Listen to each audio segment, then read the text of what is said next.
Welcome to the DIY Goalie podcast, where hosts and goalie coaches Nathan Park and Connor Monday share their insights on how to become a better goalie.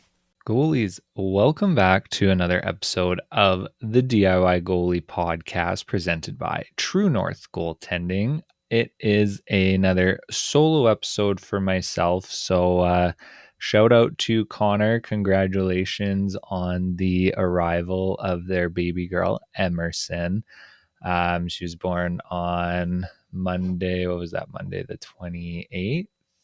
Yeah, the 28th. So, a little over a week since this podcast has been aired, but he's enjoying time at home with the new little one and with his wife.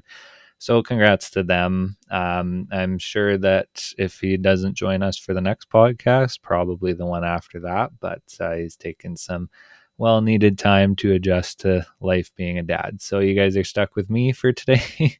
Hopefully I don't get going too much on the rambling side of things, but that also means we are in a new month. Somehow it is already August and the new season is right around the corner. I know for us, we have gone from 0 to 100 basically within the last week and a half, 2 weeks. Normally there's a bit of a slow build towards the start of the season, but this year it just kind of hit a wall and then we were super busy all of a sudden. So good problem to have, but definitely definitely makes getting some other stuff done a little harder. And I do apologize for the website.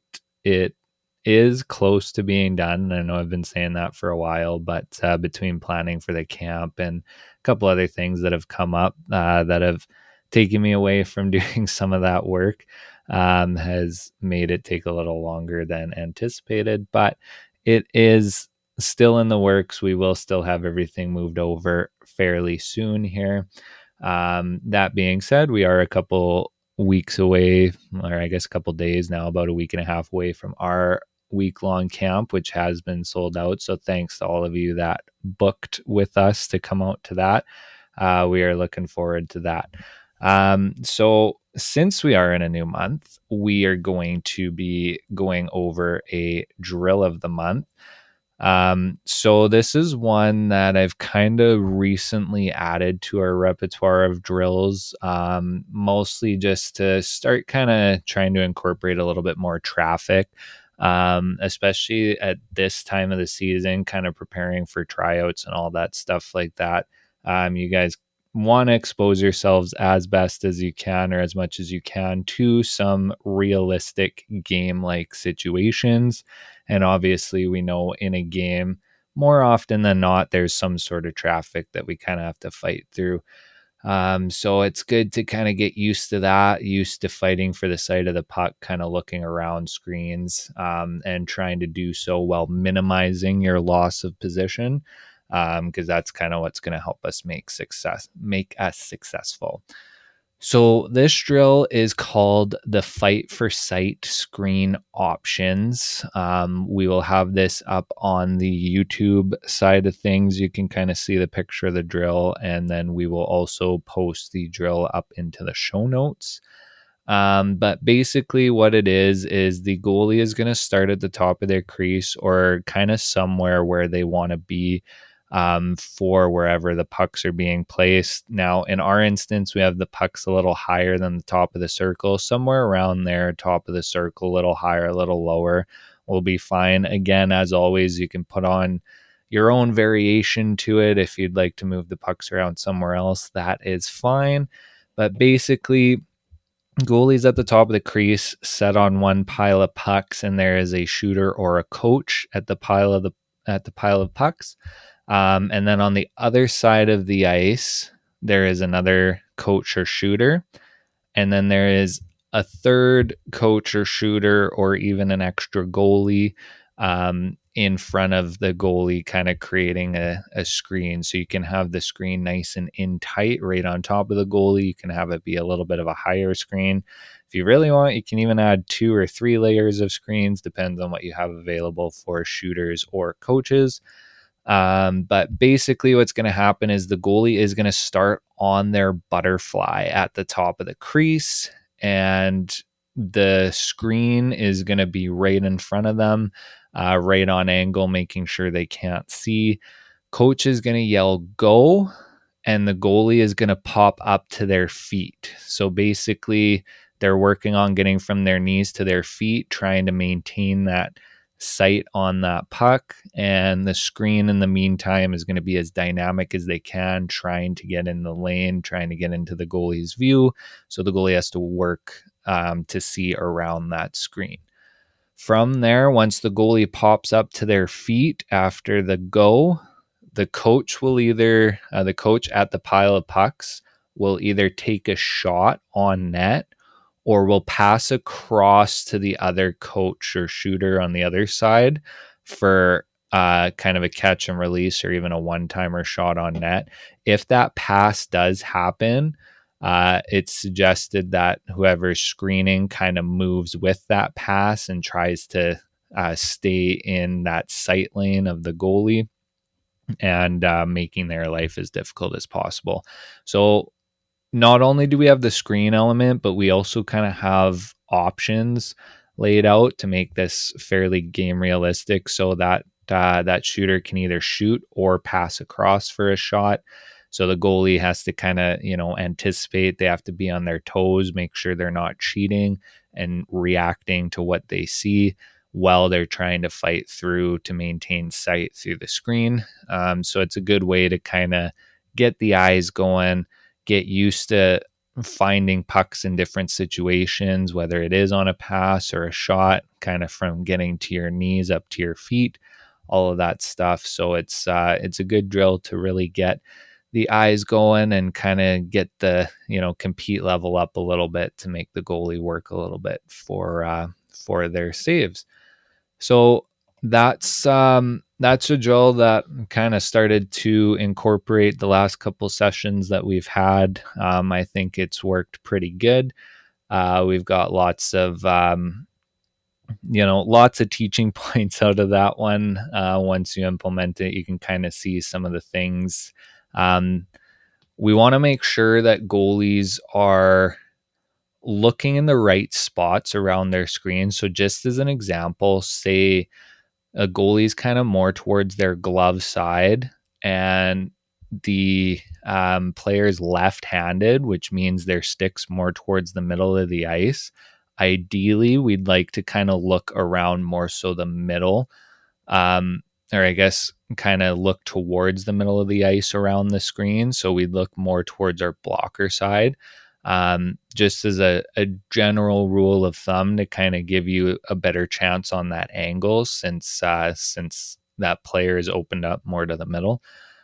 So that's just a couple things that you'll see. You'll find that some of the goalies who struggle a little bit more with the traffic will kind of make reads like that. That might not be the best decision to make as to where they're looking to find their sight. So that's something to just keep in the back of your mind. Where to look around the screen, when to look around versus over versus maybe under. And that this drill can kind of help open up that discussion a little bit. Again, when you are looking around a screen, try and minimize your position loss as much as possible. It's a given. You're going to lose position a little bit if you're really fighting for your sight. But we want to try and do that while minimizing that loss of angle and squareness as much as we can. And then just be aware of that deflection possibility too. Whenever there's traffic in front, there's always the possibility for a bit of a redirection. So just be aware of that throughout the drill as well. That can kind of be another teaching point. So that is the fight for sight screen options drill. We will have that up in the show notes as well as kind of on the YouTube side of things. But good drill for this time of year to kind of get back into it and get back into some game-like situations. So that's what we got for this month's drill of the month. Moving into the actual meat and potatoes of the episode, if you will. I wanted to take this opportunity to kind of talk a little bit about some of the more underrated skills that goalies can really help to elevate their game, help to stand out a little bit more, and to kind of talk about some of the non-negotiables too, that we really need to make sure that we are implementing in our game, because not doing so can kind of jeopardize our stock a little bit, especially with valuations coming around the corner. For most of you, I know some of you already have your teams made and all that, and that's great. But um, the other thing too is I have, I guess, put in a couple posts in some Facebook groups, reaching out about getting some topics as to, topics or questions you guys want to hear about. So if there's anything that comes up, you can send us an email at goalies@truenorthgoaltending.com, and we will probably be doing that as an episode in a couple weeks, probably 2-ish weeks. We'll compile all the topics and stuff like that, and we'll sit down and kind of go through as a bit of a Q&A or a bit of a mailbag episode as well. So if you have anything that you have a burning question about or want to bring up as a discussion point or anything like that, just send us an email and we can incorporate that for you guys as well. So moving on, when we're talking about the non-negotiables, I guess, so some of the things that we would really like to see from our goalies across the board, and this is, I tried to do some things that aren't quite as obvious. Like, obviously, we want you, in a stance. We want you square to the puck. We want you on proper angle, all that stuff. But some of the things kind of away from the technical aspect of the game, and just some things that coaches like to see when they're evaluating, or goalie coaches like to see when they're about to work with the goalie, and things that we kind of expect, like almost unwritten expectations, that people look for. So kind of wanted to go through some of those things, especially, like I said earlier, for those of you going into tryouts. So one thing that I think it gets talked about lots, but maybe not necessarily hammered home as to how important it is the routines.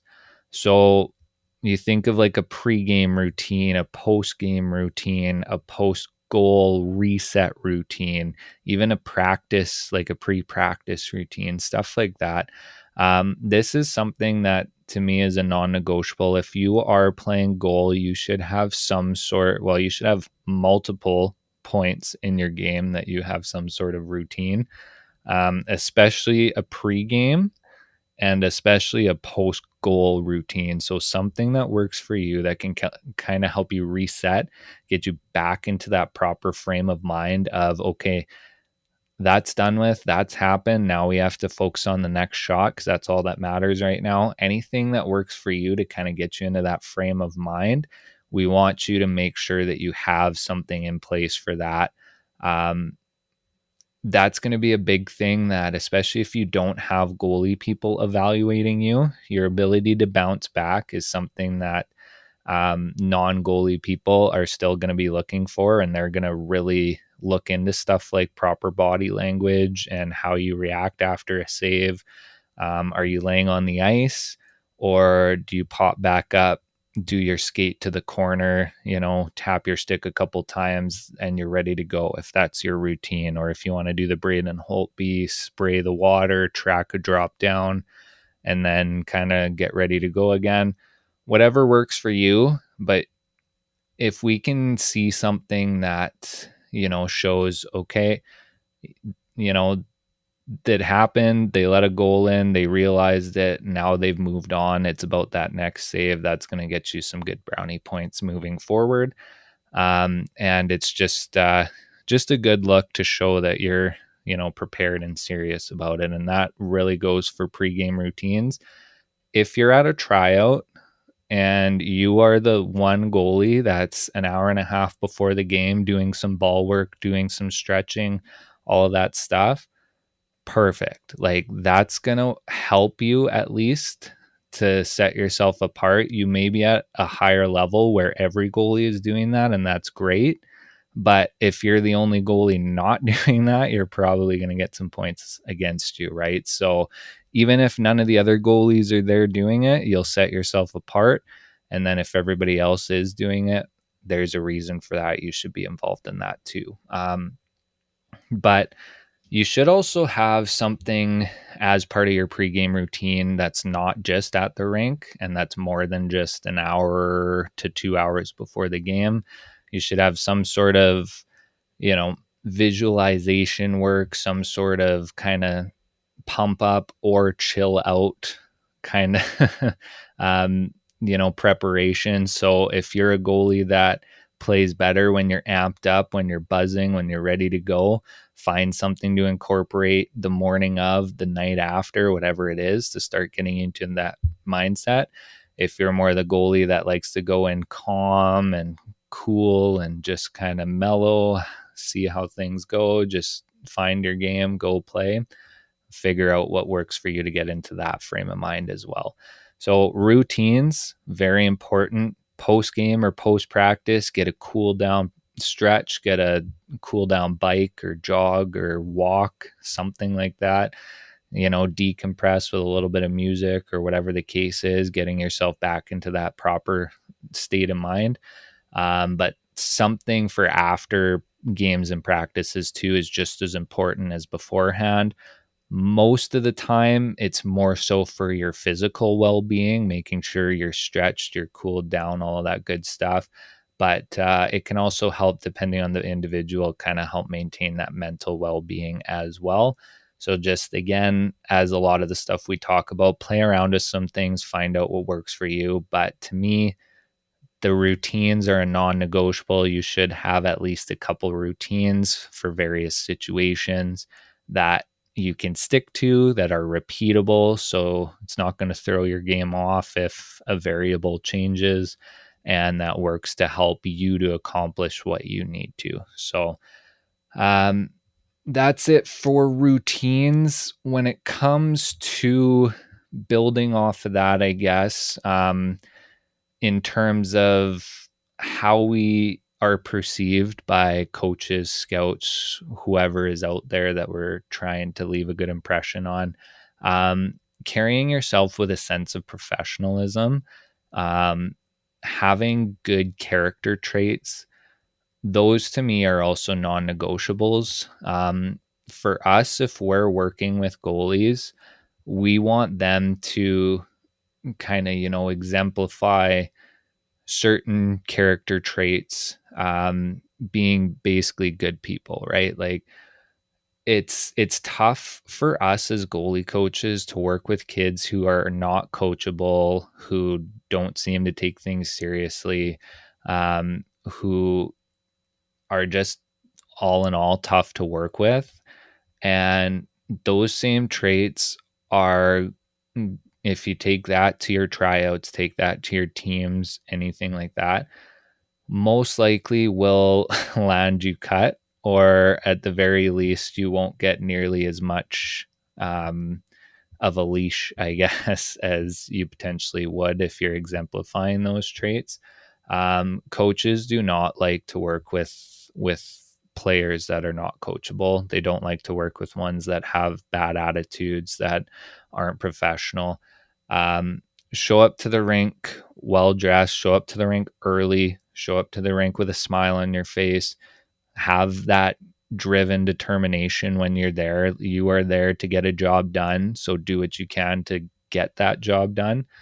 And if you can kind of convey that, business like personality, I guess, as well as being a professional, so making eye contact, shaking hands, smiling, engaging in conversation, this is all stuff that will help not only with making teams, but it'll help to build relationships. And you never know when those relationships come in handy down the road.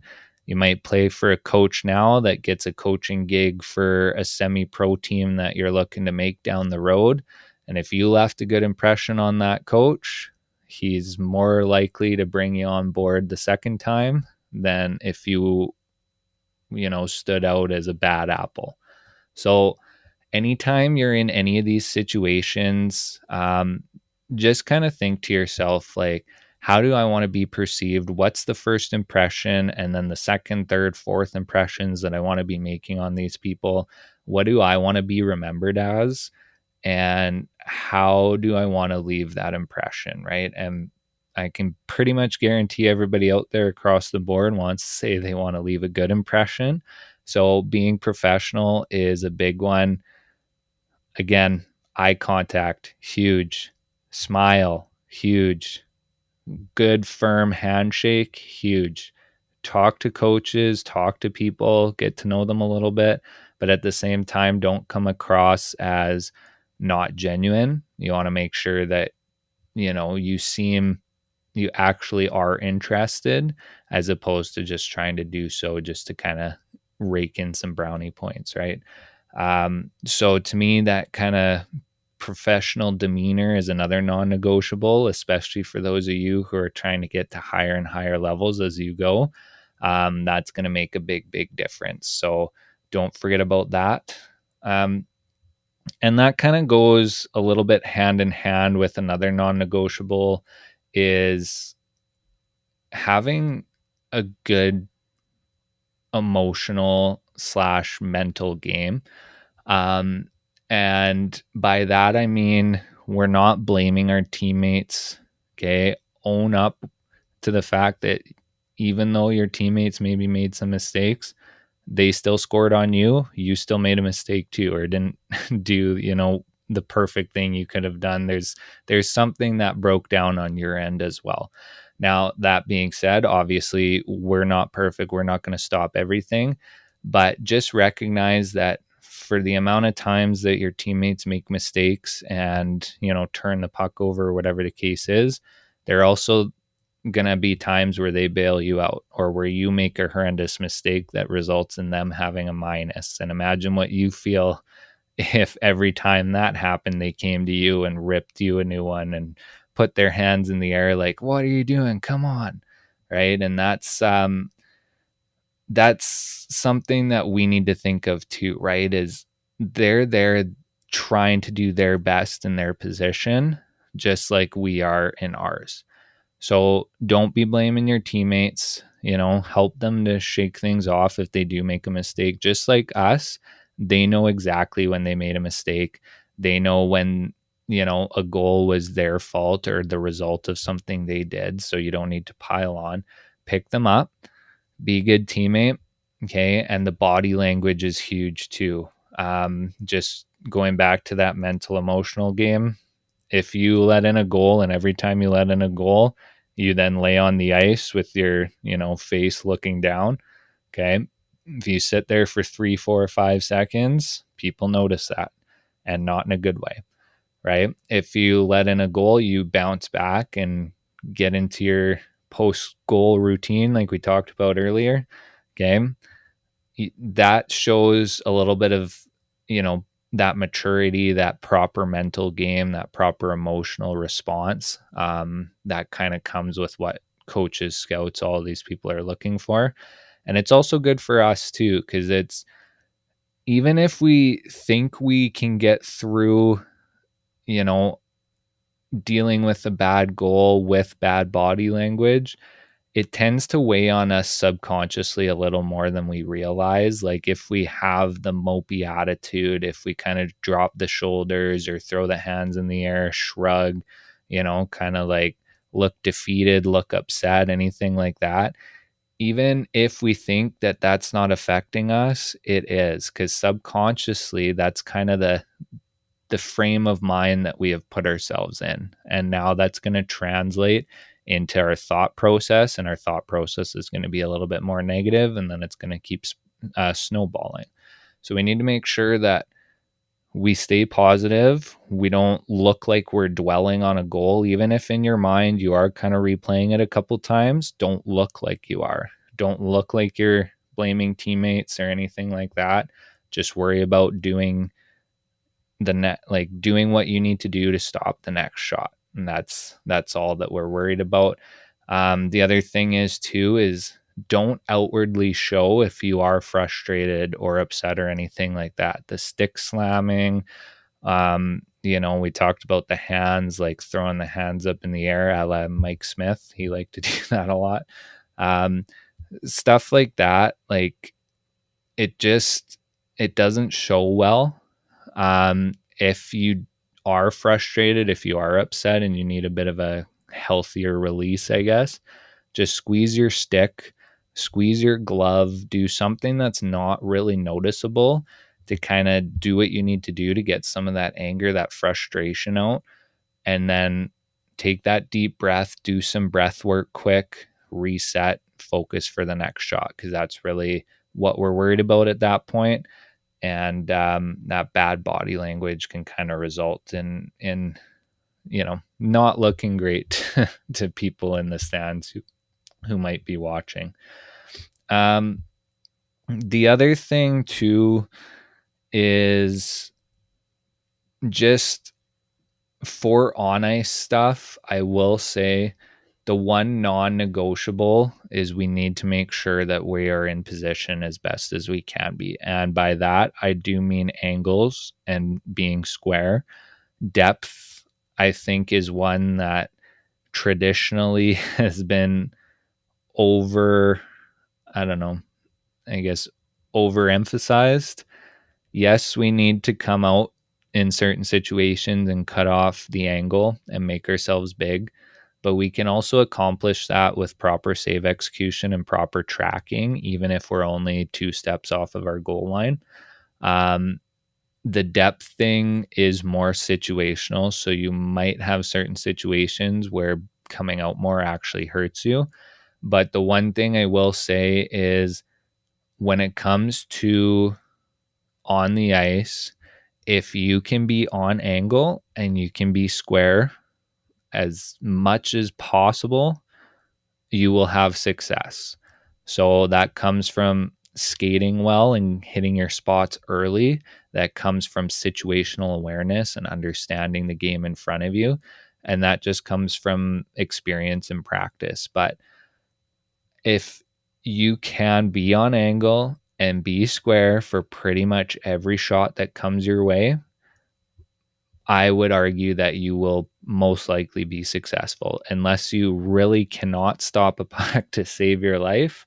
But that is the number one big difference or the number one big difference to making saves is being in position or not. 80% of it is positional, and leading up into the save as opposed to the actual save itself, just because that only happens in 1 second, maybe if that. So a lot of it is the lead up, getting into position properly, and all of that stuff. So that is the one that I will say on the ice is a non-negotiable, is making sure that we are on angle and square as much as possible. Leading into some of the underrated skills that maybe don't get talked about as much, but can really make a difference in your game.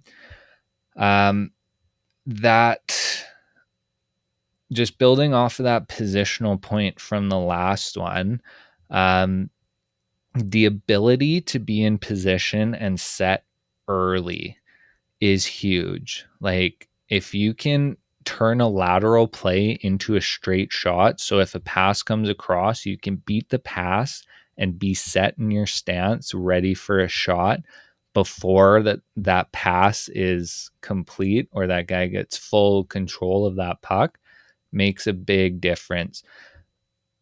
I always tell our goalies, like, what's easier, making a save while you're standing still or making a save while you're moving? And the answer is when you're standing still. Okay. If you are set and waiting for a shot, you are more likely to make that save than if something is still moving, whether you haven't set your feet properly, whether your hands or your body are a little bit behind in your movement. Whatever the case is, if we're not fully on angle, if we're not fully square, if we're still trying to gain depth, anything like that, that movement makes it a little harder to make those saves. So if you can have the skill of getting set early and getting into position early before that shot has come, I can guarantee that most likely you will have success at the level that you're playing. And the goalies that can keep having success at each level that they get to are the ones that can get into position at the speed that that level requires them to consistently. And that's kind of something that we talk lots about, having to get a good rotation before we push. That's a big reason why. We also talk lots about depth management, because if we're too far out, it makes pushing across way harder. So there's a lot of instances where it's actually more beneficial for us to take a half step or a step back in our depth, and that can really help us hit that positional point a lot quicker and a lot easier to be set for those saves. Then building off of that, another underrated skill, in my opinion, is the ability to move on our feet. So many goalies, the first thing they do when they put pads on is go for a butterfly slide. They slide around on their knees and say, wow, this is so much fun. Look what I can do. And it's great. Like, we love the position because it's fun, because we can slide around, because we have different gear, all of that cool stuff. But I see so many goalies that are 14, 15, 16 and up that are playing AA, AAA higher, that their first instinct on a movement is a slide, right? Or they make a save and their first push on their rebound is an inside edge push staying on their knees. Even though the puck is in the corner and there's nobody around it, they push on their knees to their post or just off of their post, wherever the puck is, but it's all on their knees. And then when they get there, they pop up to their feet. And to me, I'm just like, you had the time to get to your feet, and you actually would have done so quicker if you had just done a proper T-push recovery from your knees and push to your feet during the push. It makes things a lot more efficient, makes you get there quicker, makes you set, and you have more optionality on your feet, right? So it's easier to push around, but you can still drop to make a save. You can still slide if there's an in tight pass, anything like that, but you just have a lot more optionality on your feet. On your knees, then you kind of feel a little bit exposed. The top of the net's a little bit more open. It's a little longer to execute a push because you have to lift one of your legs to make a push. It just is not as ideal of a situation to be in as when you're on your feet. So anytime you're working on movements, work on T pushing on your feet, work on small shuffles, small adjustments, work on being able to get across half of your crease in one shuffle, kind of those larger shuffles, right? As opposed to a T push. And then on your rebounds, please, please, please work on your T push recoveries. Make your save and recover on your feet. So, not a slide and then pop up. Make that push starting on your knees, where you get up with that back leg, load it for a push, and then you step into your T push with that lead leg. So, you start it on your knees, one leg gets up, the weight's loaded, the other leg gets up into your T push, and you go. So it's one fluid motion. And then all of a sudden you have the optionality to do whatever you want.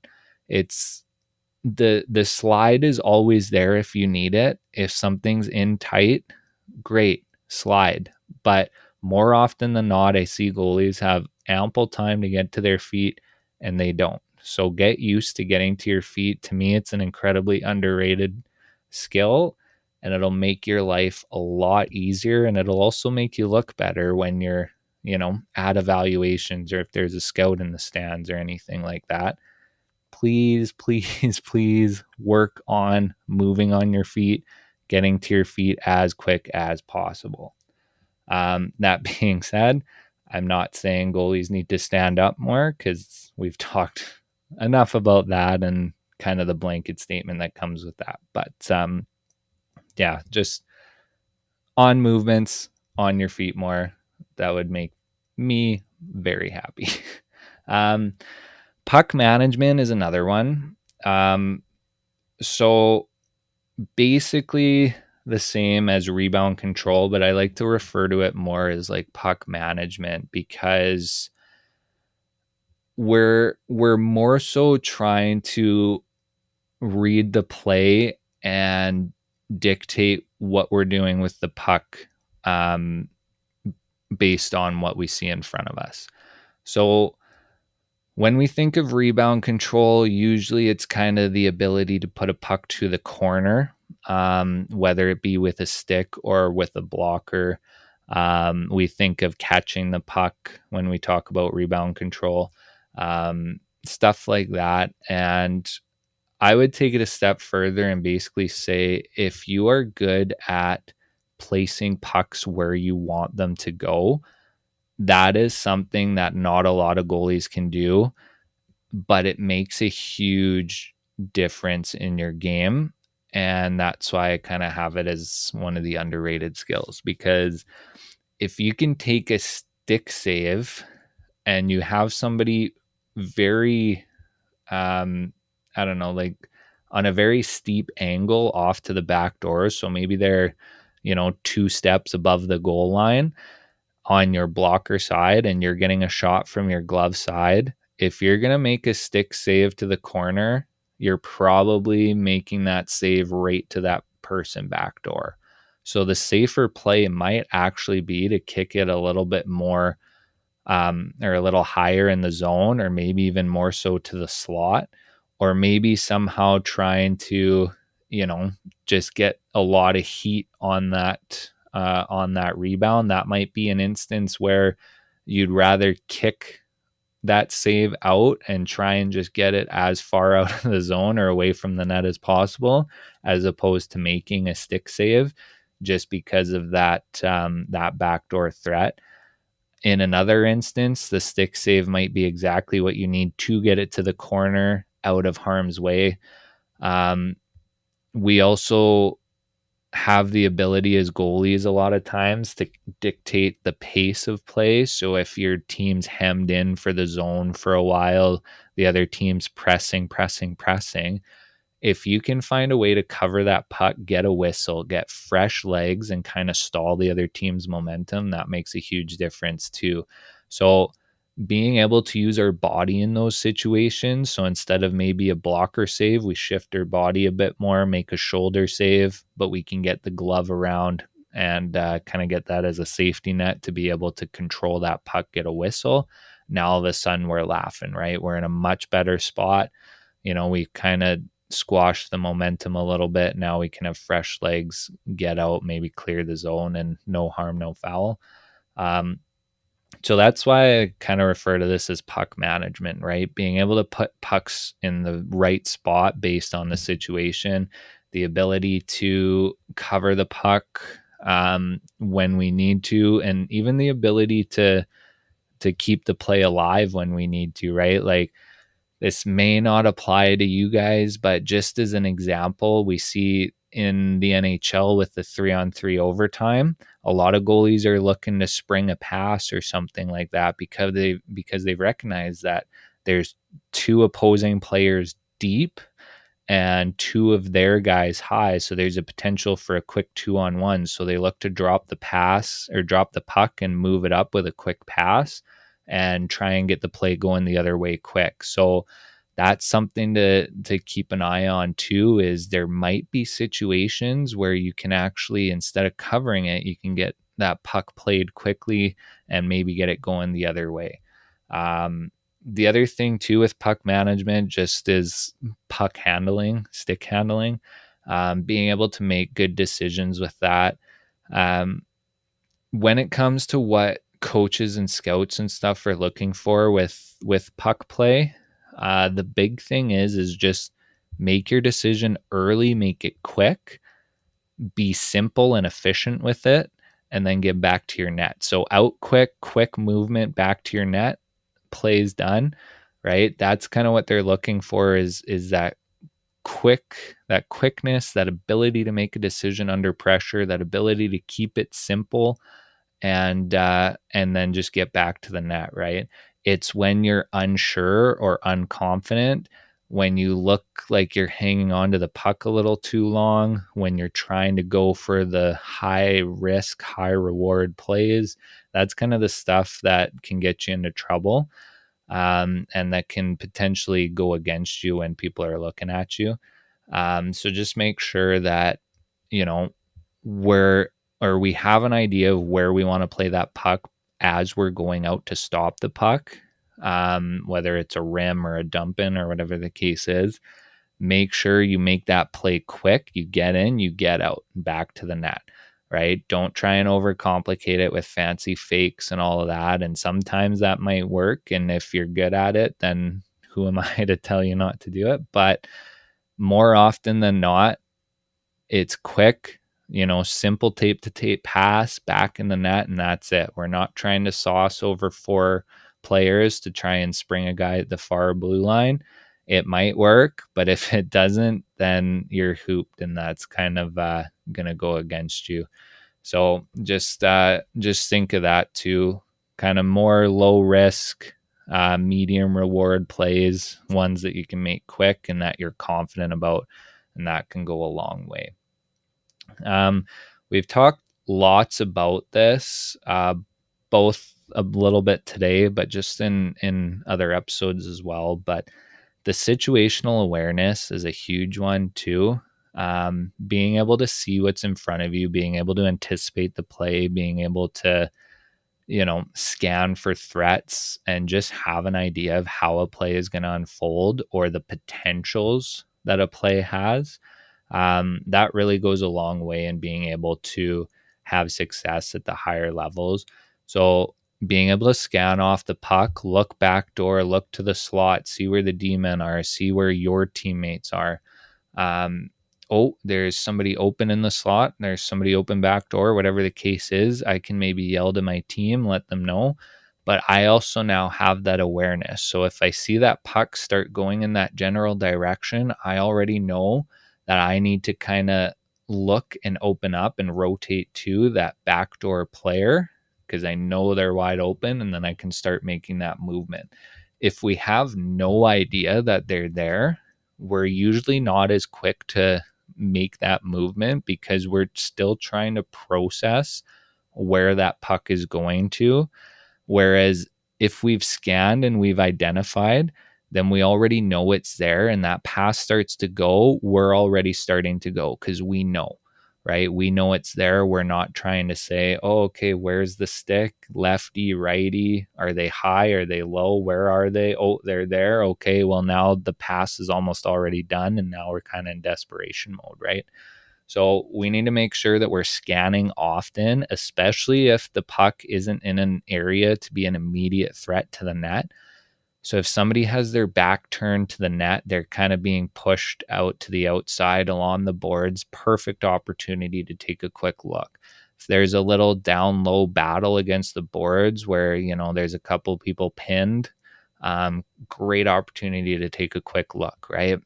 You should, if you have seen any of the clips of NHL goalies scanning, they are constantly looking off the puck. Their head's constantly on a swivel, right? And that's something that you guys need to start making part of your game as well. There's also, just with the situational awareness, and we kind of talked about depth already today, but being able to manage your depth properly based on the situation and give yourself the best opportunity, not only to make the save, but also to get into position if there is a lateral play. That's something that can go a long way as well. Just recognizing, there's a little bit more traffic on the backside. Maybe I need to take a little bit of depth, as opposed to if the other team's coming down in a 1-on-2 or a 1-on-3 because they're changing, you can be a little bit more aggressive because there's no need really to have a push across just because there's no threats there. So watch hockey, watch your games, watch opponent systems. All this stuff that we've mentioned before goes a long way in helping you improve that situational awareness. But that is something that, in my opinion, really separates the elite level goalies from the good goalies, is their ability to read a play, their ability to anticipate, their ability to see how a play is going to unfold and kind of run through all of the potential options, right? Like, oh, okay, there's 2 layers of screens, but the one higher is a little off to the side. That's a potential for a shot tip. Oh, the guy in front also has his stick in a position to tip it. I got to be aware of that. Oh, that backside defenseman is activating a little bit more to the back door. I got to be aware of that, right? Just all these things that you kind of have to process in a quick amount of time. The better that you are at that, just helps you to really elevate your game. That's why the cognitive training is important that we've talked about, because that helps with that skill of processing and being able to turn that information into a decision quickly. Because there's a lot of stuff that we process during a game. So you want to be able to do that well and quickly. So process a lot of information in a short amount of time. And that's going to help really set you apart on that. The other thing too that kind of plays into the situational awareness, but something I don't see a lot of, or as at least as much as I'd like to, is just that patience. And I get it. I played at a decently high level. I understand that it is hard not to panic sometimes. It is hard to understand sometimes that we don't have to do anything when we think we do. Um, we're always constantly like, I got to move. I got to be in position. I got to be ready to make a save. I got to be ready to push. It's always kind of there in the back of our mind. But a lot of times we don't need to do as much as we think we do. And our position, as much as we try and anticipate, as much as we try and, think of what's going to happen, it is a reactive position. We don't have a crystal ball. We don't know exactly what's going to happen. So we do have to react to how things play out in front of us, even if we are trying to anticipate and have a bit of an idea of what might happen. At the end of the day, we can't do anything until something on the ice happens. So a lot of times what gets goalies into trouble is trying to get ahead of that, but they either end up cheating or they end up doing too much, or whatever the case is, and they get themselves out of position and it's kind of game over, right? The one thing that I see lots of with that is when players carry the puck across the ice, so east-west, there's either two things that happen. One, the goalie is worried about getting ahead, so they don't move and they wait. And then when the shot comes, they kind of slide into the save and try and make up for that lost angle. Or they move too much and they end up giving up kind of that far side back across the body. And that's something that having that patience of just being able to make those small adjustments but follow the play, having the patience to wait for a player to make the first move on a breakaway, having the patience to hold your feet a little bit longer and not default straight down to the butterfly all the time. Stuff like that is a big game changer too. Like, I kind of tell my goalies lots, we want the players to dictate the play. We want basically the game to come to us and we go from there, right? We don't want to be the ones trying to make the first move. We don't want to be the ones trying to, make the player do a certain thing. Let them do what they're going to do. And we just follow the puck, maintain our positioning, and we wait to react until something happens, a shot, a pass, whatever the case is. And that's kind of our job. I see a lot of goalies that think they have to do more than they do, especially in scrambles, right? The first thing is the big dive off to the side head first. And then the player just, oh, okay, I'm just going to pull it back the other way a bit. Now I have a wide open net, right? The goalie most likely had time to rotate and get a good push across, but they panicked. They kind of didn't have that patience and they just threw something out there. And yes, it's good to have that ability to be desperate, to have that compete, that battle, but we want to do it in a way that we maintain our position as best as we possibly can given the situation. And more often than not, we can get there with our body upright. Even if we're in the butterfly, if we're on our knees, we can still get there with our body upright, leading with the hands, getting a good rotation to get the proper push angle, as opposed to just defaulting to the big dive. Every now and then, the big dive is the only thing that's going to get you across in time. It happens, but more often than not, that's not the case. And that should be in your back pocket for maybe the once a year that it comes up, once a season, twice a season. Depends on your team and how good they are. But it's one of those things that just having that patience, being able to take your time, obviously with some hustle, but take the time to do things properly, get across, and let the play come to you. That's one that puts you into a good situation more often than not. I'm going to kind of leave it at that for today. I know there's obviously lots of stuff we could go through. This list could kind of be, as long as we want it, but I think those are kind of the main important ones, both for the underrated skills that can help take you to the next level, as well as some of the non-negotiables, especially going into tryouts and stuff like that. If you are coming up to tryouts in a couple weeks, good luck to you guys. Make sure you're prepared. Make sure you're getting good sleeps, eating properly, being hydrated, all of that good stuff. Take care of your body so that you put yourself in the position to have the best performance that you can, especially for these like quick hitter weekend type evaluations. Sometimes you don't get very many opportunities to showcase your skills. So when you are in the net, you want to make sure that you hit the ground running and you make the most of it and show the best that you can. But for those of you who aren't in that situation, then hey, keep prepping for this upcoming season, and good luck going into the season, guys.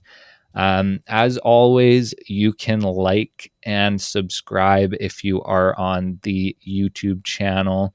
You can leave us a comment as well. If you are listening on the podcast side of things, please leave a rating, leave a review, subscribe or follow the podcast, depending on what platform you're on, and share it with a friend, because that's the biggest way that we can grow the podcast, that we can kind of get out there, is if you share it with a goalie friend, kind of say, hey, saw some cool things on the episode today. Check it out. Here you go. Share the link.